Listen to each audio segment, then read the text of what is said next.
All right, guys, it happened. RFK Jr. was just officially sworn in as the HHS secretary in an Oval Office ceremony with Donald Trump. It's going to be a real honor for me to introduce Robert F. Kennedy Jr., take the oath of office and officially become our Secretary of Health and Human Services. Just as I promised last year, Bobby is going to lead a great national mission to make America healthy again, and he's going to do it. I think he's going to do things that will really make us very proud of this day.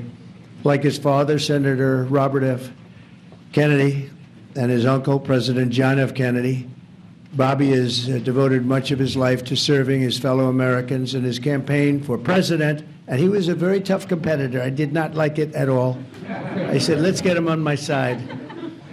But in his campaign for president in 2024, Bobby brought together a coalition of supporters across party lines, and he really worked very hard, and he had tremendous support, unbelievable support, and I think a lot of that support came my way when we decided to do a little merger, and it was really great, and it was very loyal, incredible people. They believe in him so strongly because he's a fierce advocate for the health of our children and for the values of free speech, democracy, and peace. And people are going to be very impressed, I have no doubt. I've known him a long time. He's been a friend of mine a long time.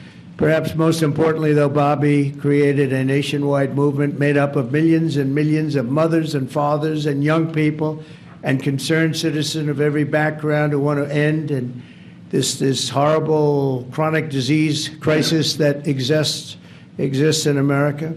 He's absolutely committed to getting dangerous chemicals out of our environment and out of our food supply and getting the American people the facts and the answers that we deserve.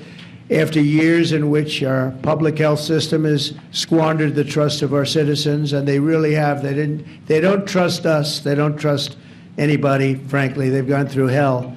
There's no better person to lead our campaign of historic reforms and restore faith in American health care. And Bobby's going to do it. The United States spends more money in health than any other country on earth, but we're growing sicker every year. We're not as healthy as countries that spend just a fraction of what we spend, so there's something wrong. He's going to figure it out. In recent decades, we've seen staggering increases in cancer rates across all age demographics, including more than 40% increase in childhood cancer since 1975. Who can believe that?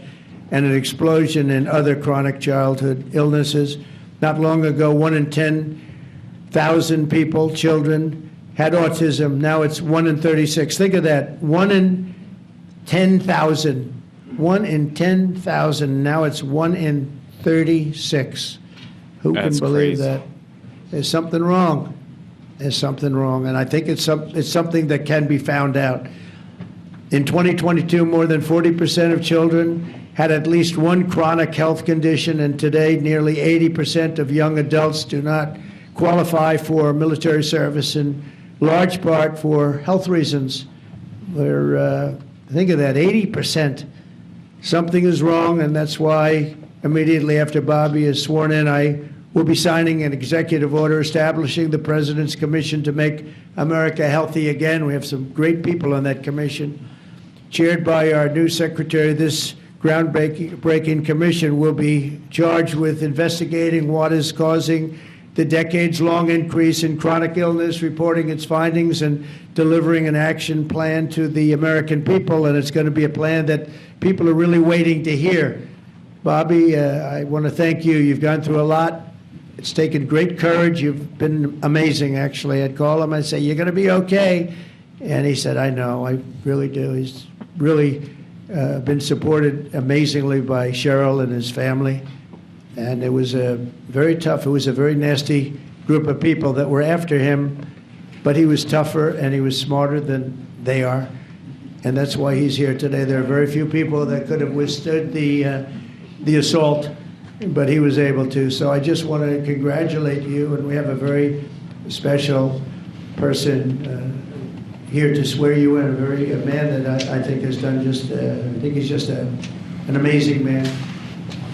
As you know, his name happens to be Gorsuch, and he's a member of the Supreme Court in extremely good standing. He's highly respected by everybody, and I didn't know, were you two friends or something, or did this just happen to be the justice? Did this just happen to be the luck of the draw? What happened? I reached out to him. Did you reach out? Well, you reached out to a very good man, so please, if you would, thank you very much.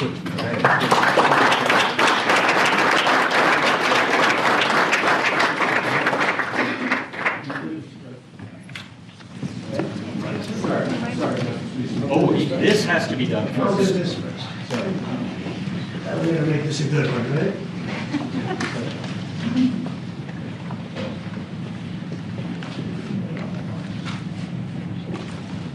Okay, it's good so far, Robert. Good. It's a 10.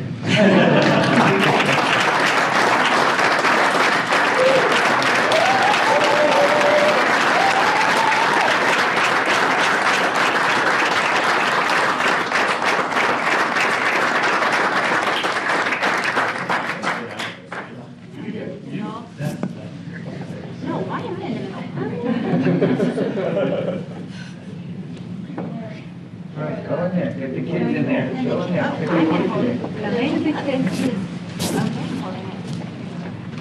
Guys, while they're taking these pictures, I appreciate everyone for leaving a like. It really does help out with YouTube algorithms, so I appreciate everyone's support. All right.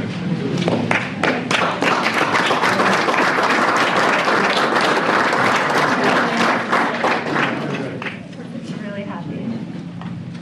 Would all the family like to join? Yeah, sure. All right. Please place your left hand on the Bible and raise your right.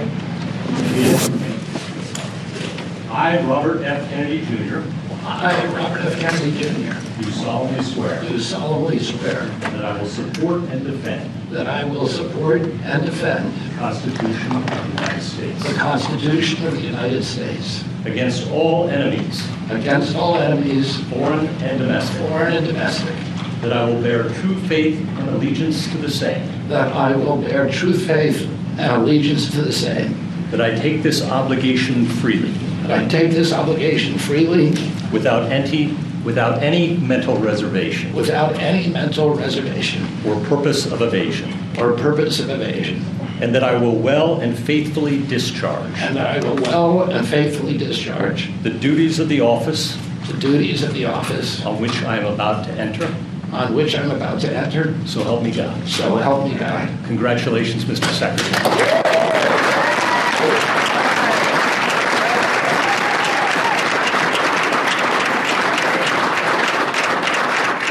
And there you have it, guys. RFK Jr., once a 2024 presidential contender, is now officially part of Donald Trump's administration.